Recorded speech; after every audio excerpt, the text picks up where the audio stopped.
오늘도 함께 읽은 본문의 말씀을 가지고 하나님이 주시는 말씀 나누도록 하겠습니다. 이제 드디어 마태복음 5장을 함께 여러분들하고 보게 됩니다. 여러분, 마태복음 5장에서 7장은 예수님이 산 위에서 말씀하신 산상 설교입니다. 흔히 산상 설교를 가리켜 예수님 가르침의 백미라고 이야기합니다. 흰 쌀밥이 아니라 예수님 가르침의 최고봉이라는 의미입니다. 왜냐하면 이 산상설교에는 그 유명한 팔복이 있고 또 주기도문도 나와 있고 또 황금률 등 예수님의 주옥 같은 말씀들이 있기 때문입니다. 근데 저와 여러분들이 산상설교를 조금 더 잘 이해하기 위해서는 단지 산상설교만 보아서는 안 되고 마태복음 전체 안에서 산상설교를 볼 필요가 있습니다. 가장 중요한 거는 이겁니다. 이건 여러분 기억하시고 산상설교를 보셔야 됩니다. 여러분이 예수님이 공생애를 시작하실 때 가장 먼저, 제일 먼저 말씀하신 일성은 무엇인가요? 회개하라, 천국이 가까이 왔느니라. 하나님 나라에 대한 선포입니다. 예수님은 자신을 통해서 이 땅에 하나님의 나라가 비로소 시작되었음을 알리게 됩니다. 그러면서 바로 5장과 7장에서는 그 하나님 나라에 합당한 제자의 삶은 무엇인가를 말씀을 하고 있습니다. 그러니까 한마디로 산상설교의 전체 주제는 하나님 나라임을 알 수 있습니다. 하나님 나라를 배경으로 해서 산상설교를 하고 계십니다. 비록 성도들은 어떻습니까? 이 땅에 발을 딛고 살고 있지만은 그럼에도 천국 시민권을 가진 사람이기에 하나님 나라에 합당한 삶을 살아야 되는데 과연 그 하나님 나라에 합당한 삶이 어떤 삶인가를 산상설교를 통해서 말씀을 하고 있습니다. 여러분, 산상설교의 첫 부분은 이제 우리가 보려고 하는 팔복입니다. 팔복은 말 그대로 8가지 성도의 복을 이야기하는데 이 팔복 또한요, 그 주제가 하나님 나라입니다. 하나님 나라의 조명하에서 팔복을 말씀하고 있습니다. 실제로 그렇습니다. 한번 여러분 먼저 팔복의 첫 번째 하고요, 마지막 8번째 복을 미리 한번 잠깐만 좀 보십시오. 화면을 통해서 5장 3절에 첫 번째 복을 이렇게 이야기합니다. 심령이 가난한 자는 복이 있나니 천국이 그들의 것이며, 마지막 8번째 복은요, 의를 위하여 박해를 받는 자는 복이 있나니 천국이 그들의 것이며. 여러분, 예수님은 지금 팔복의 문을 무엇으로 열고 있습니까? 천국이 그들의 것이며 라고 하면서 하나님 나라로 팔복의 문을 엽니다. 그리고 팔복의 문을 무엇으로 닫습니까? 마찬가지로 천국이 그들의 것이며 하면서 하나님 나라로 팔복의 문을 닫습니다. 그러니까 한마디로 팔복은 하나님 나라로 시작해서 하나님 나라로 닫고 그 중간에 있는 모든 복들 또한 하나님 나라에서 주어질 복들임을 말씀하고 있습니다. 이런 배경을 가지고 이제 함께 좀 팔복을 보도록 하겠습니다. 먼저 팔복의 첫 번째 복은 어떤 건가요? 3절 한 번만 더 보세요. 3절. 심령이 가난한 자는 복이 있나니 천국이 그들의 것이며. 심령이 가난한 자는 복이 있나니 천국이 그들의 것이다. 심령이 가난한 자는 복이 있다. 여러분, 여기 가난이라는 단어요, 원어의 뜻은 웅크리다라는 뜻입니다. 그러니까 이 단어는 누구를, 어떤 모습을 가리키는가 하면은 거지가 웅크리고 엎드려서 사람들에게 구걸하는 모습을 보여주는 단어입니다. 단어입니다. 여러분, 거지가 어떤 사람입니까? 좀 죄송하지만은 본인 스스로의 힘으로는 살 수 없는 사람, 다른 누군가의 도움을 받아야만 살 수 있는 사람을 이야기를 합니다. 다시 말해서 가난한 사람은, 거지는 다른 누군가를 의지해야만 살 수 있는 사람을 이야기를 합니다. 예수님은 이것을 영적인 차원에서 말씀을 합니다. 심령이 가난한 자는 복이 있다. 마음으로, 영으로 하나님을 의지하는 사람은 복이 있다. 여러분은 왜 마음으로 하나님을 의지하는 사람이 복이 있다는 걸, 무슨 복이 있다는 걸까요? 여러분, 지난번에 우리가 말씀 나누었습니다. 예수님이 말씀하시는 천국, 하나님의 나라가 무엇을 의미하는지 지난번 말씀에서 보았습니다. 예수님이 말씀하는 하나님 나라는 어떤 의미인가요? 우리가 살고 있는 이 세상 나라처럼 눈에 보이고 손에 잡히고 조직과 어떤 체계를 갖춘 그런 나라를 이야기하는 것이 아니라 하나님의 다스림, 하나님의 통치가 있는 곳이 하나님 나라라고 말씀을 드렸습니다. 이런 의미에서 마음으로 하나님을 의지하는 사람은 어떻습니까? 하나님의 다스림을 기꺼이 받는 사람, 하나님의 통치에 순종하는 사람이기에 그의 마음에는, 그리고 그의 삶에는 하나님의 나라가 임하게 됩니다. 그래서 예수님이 말씀하는 겁니다. 심령이 가난한 자, 마음으로 하나님을 의지하는 자는 천국이 그들의 것입니다. 하나님의 나라가 임했기 때문입니다. 근래에 읽은 책 가운데 예수가 바라본 하나님 나라라는 책이 있습니다. 도널드 크레이빌 교수님이 쓴 책인데, 이 크레이빌 교수는 신학자가 아니고 사회학자입니다. 그러니까 신학하고는 좀 관계가 없는, 물론 크리스찬 사회학자죠. 근데 사회학자 입장에서 독특하게 하나님 나라를 고찰한 책입니다. 근데 영어 제목이 이 책의 내용을 더 클리어하게 보여줍니다. 번역서는 예수가 바라본 하나님 나라인데 영어 원제목은 이겁니다. Upside Down Kingdom, 뒤집어진 하나님의 나라. Upside Down Kingdom, 뒤집혀진 하나님의 나라. 하나님의 나라는 세상 나라와 근본적으로 완전히 다른 나라임을 이야기를 합니다. 하나님 나라가 지향하는 가치, 이 세상 나라가 지향하는 가치가 완전히 다른 두 나라임을 이야기를 하고 있습니다. 오늘 팔복에서도요, 분명하게 드러납니다. 여러분, 이 세상 나라에서는 어떤 사람이 복 있는 사람입니까? 부유한 사람이죠. 어느 누구도 가난한 사람 보고 복이 있다라는 말 생각하지 않습니다. 이 세상 나라에서는 부유한 사람이 복 있는, 복 받은 사람입니다.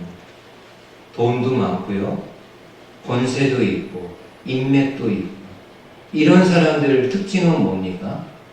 절대 다른 사람 의지하지 않습니다. 다른 사람한테 아쉬운 소리 하지 않습니다. 자기 자신 믿고 삽니다. 자기가 가지고 있는 삶의 리소스를 가지고 살아갑니다.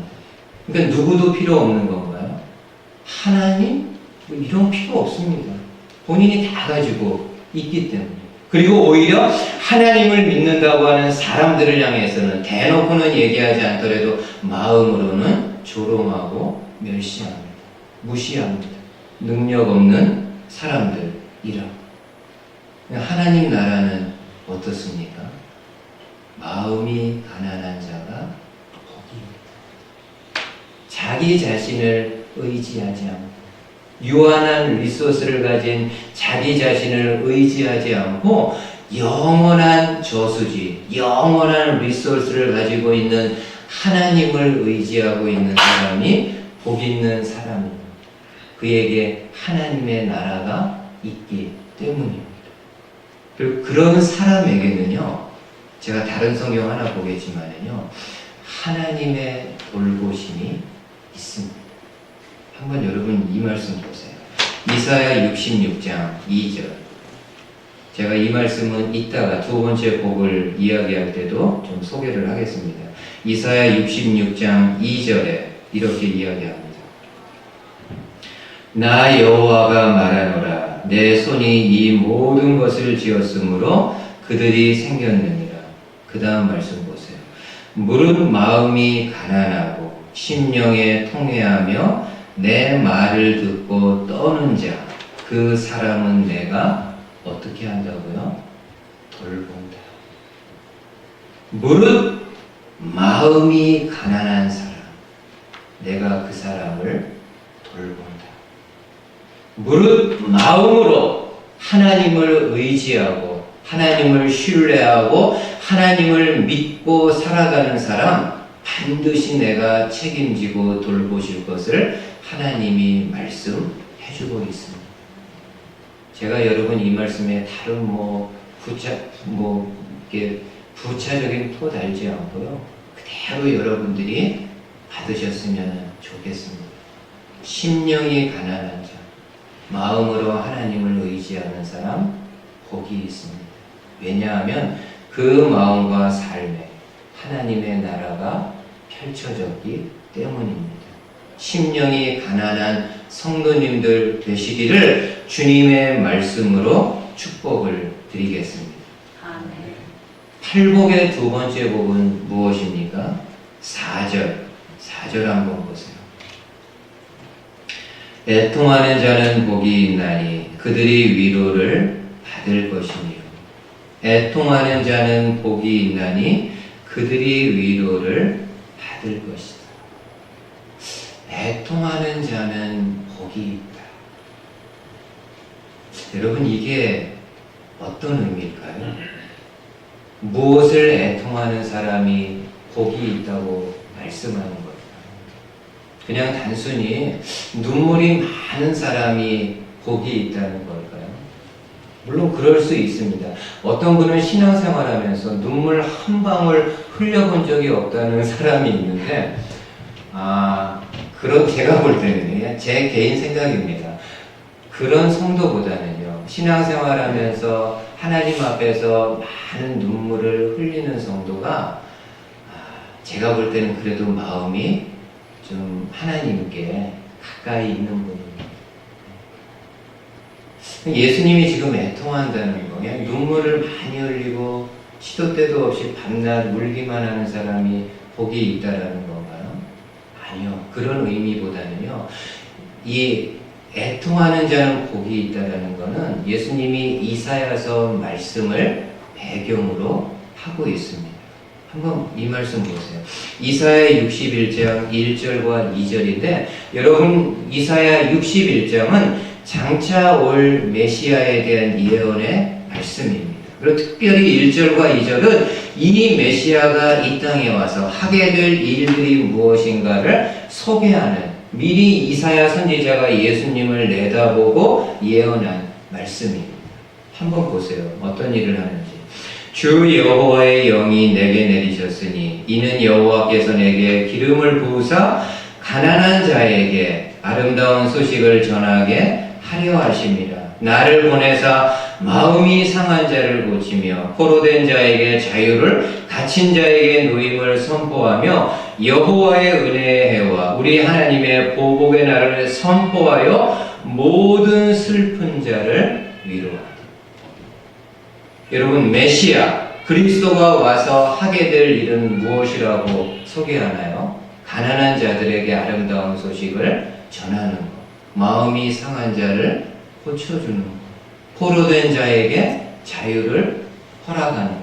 그 다음에 2절, 특별히 2절에서는 뭐라고 이야기합니까? 장차 올 메시아는 모든 은혜의 해와 우리 하나님의 보복의 날을 선포하여, 그 다음 보니까요, 슬픈 자를 위로할 것이다.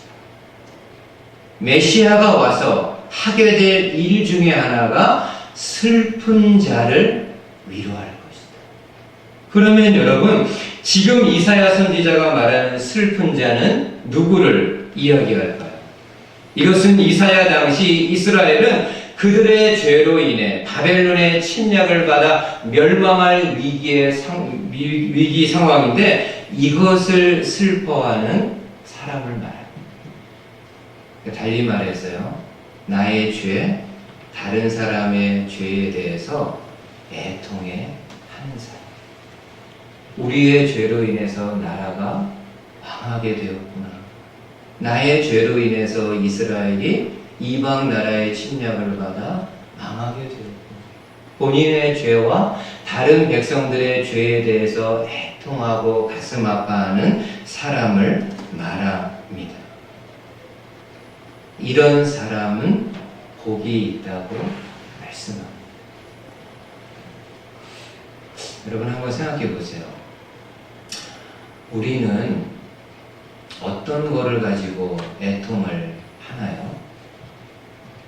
내 몸이 아프거나 내 몸에 병이 들었을 때 애통합니다. 예, 자연스럽게 애통합니다.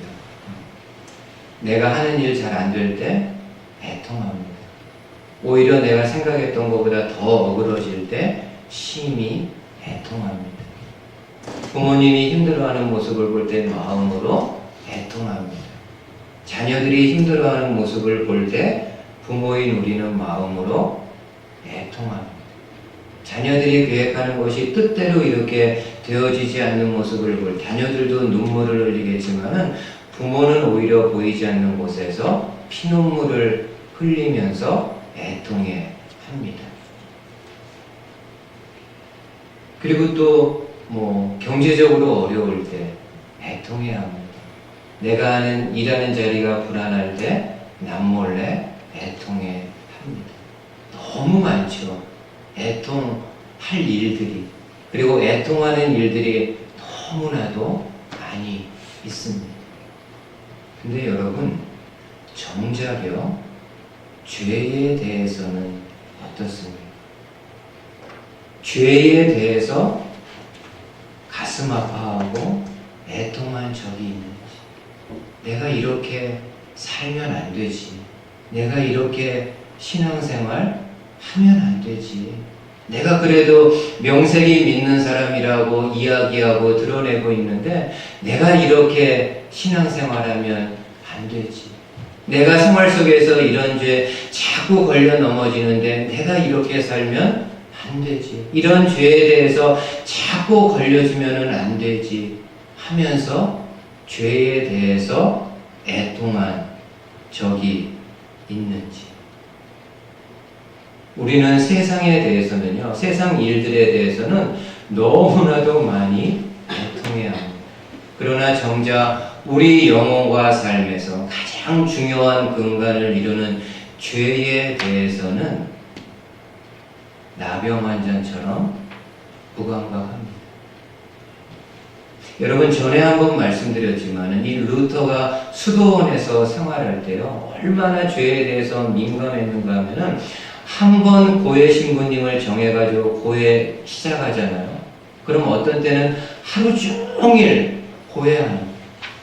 그러니까는 수도원에 소문이 났습니다.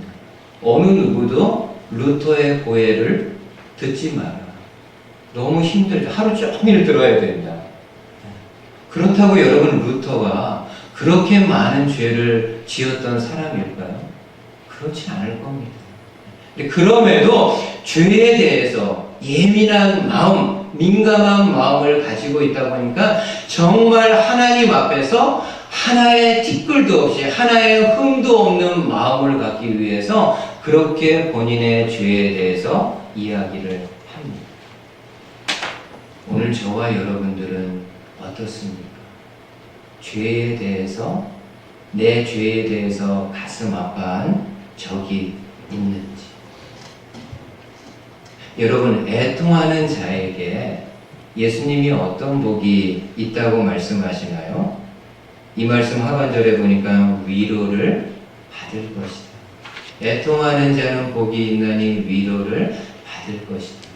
여기 말씀하는 위로도 세상에서 사람들이 주는 위로가 아니라 하나님 나라에서, 하나님의 다스림 속에서 주어지는 하나님의 위로임을 알 수가 있습니다. 그리고 여러분, 마찬가지로 내 죄를 통회하고 애통하는 사람은요, 하나님이 돌보십니다. 아까 보았던 이사야 말씀 한 번만 더 보세요. 이사야 66장 2절에 나 여호와가 말하노라 내 손이 이 모든 것을 지었으므로 그들이 생겼느니라. 무릇 마음이 가난하고 심령에 통회하며 내 말을 듣고 떠는 자 그 사람은 내가 돌보리라. 심령에 통회하는 사람, 심령에 통회하며 하나님께 나아가는 그 사람은 내가 책임지고 돌보아 주실 것을 말씀합니다. 바라기는 저와 여러분들이 세상에 있는 가슴 아픈 것들로만 애통하며 나아가는 것이 아니라 내 죄에 대해서, 하나님 앞에서 부끄러운 내 죄에 대해서 애통하며 하나님 앞에 나아가 하나님의 돌보아 주심을 경험할 수 있는 저와 여러분들 되시기를 주님의 말씀으로 축복을 드립니다. 하나만 더 오늘 보도록 할게요. 팔복의 세 번째 복은 어떤 건가요? 5절. 5절 말씀 한번 보십시오. 온유한 자는 복이 있나니 그들이 땅을 기업으로 받을 것이요.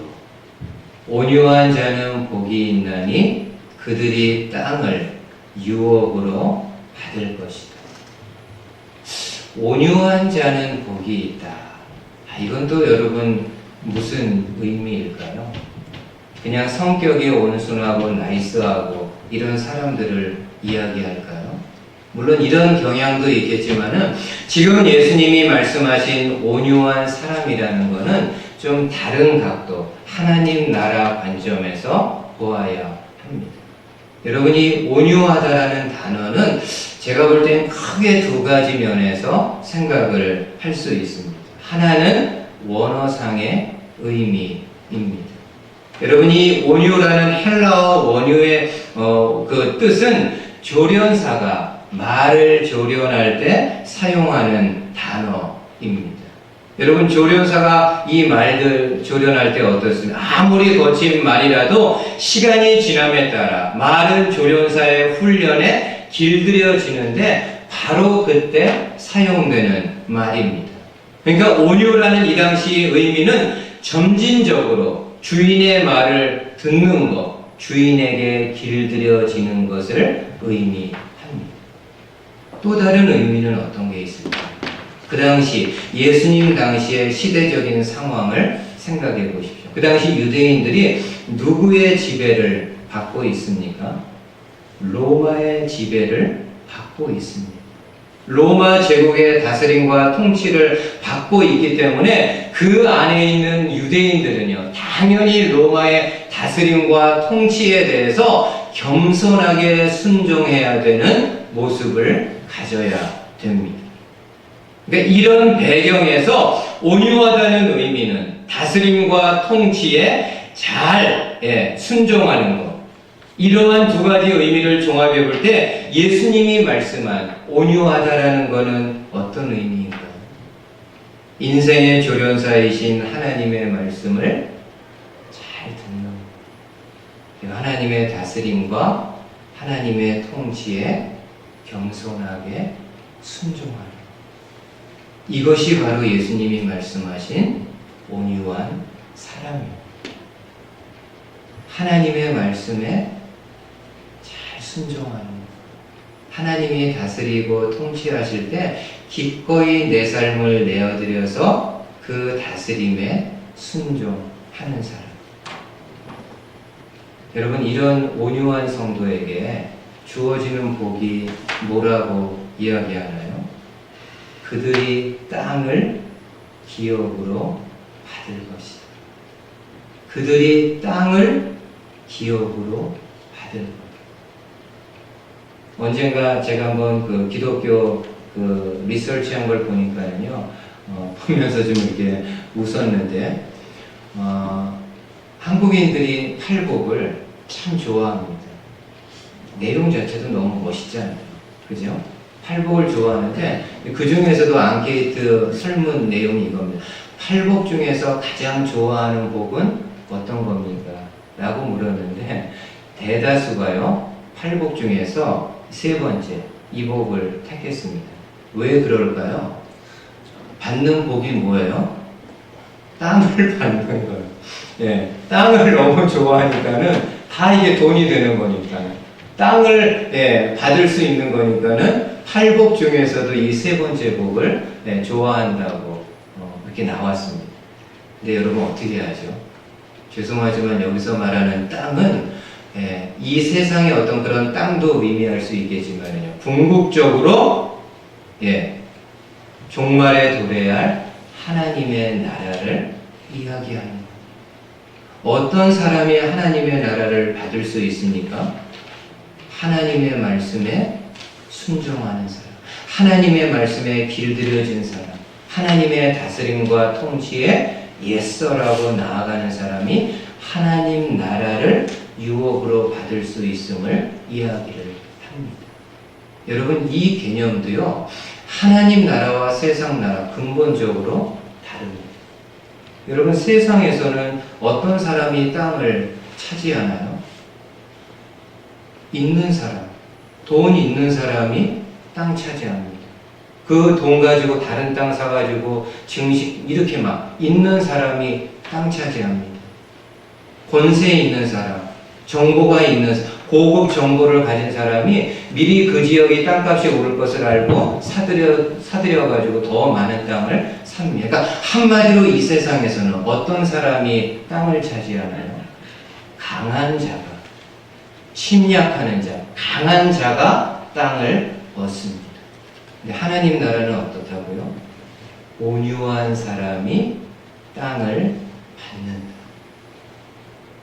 돈이 많고 권세가 있고 힘이 있고 능력이 있는 사람이 하나님의 나라를 위협으로 받는 것이 아니라 비록 그 마음은 가난하다 할지라도 하나님의 말씀에 순종하려고 하고 하나님의 다스림과 통치 앞에 엎드려 꿇어 그 다스림을 받고자 하는 사람이 하나님 나라를 기업으로 받을 수 있음을 말씀하고 있습니다.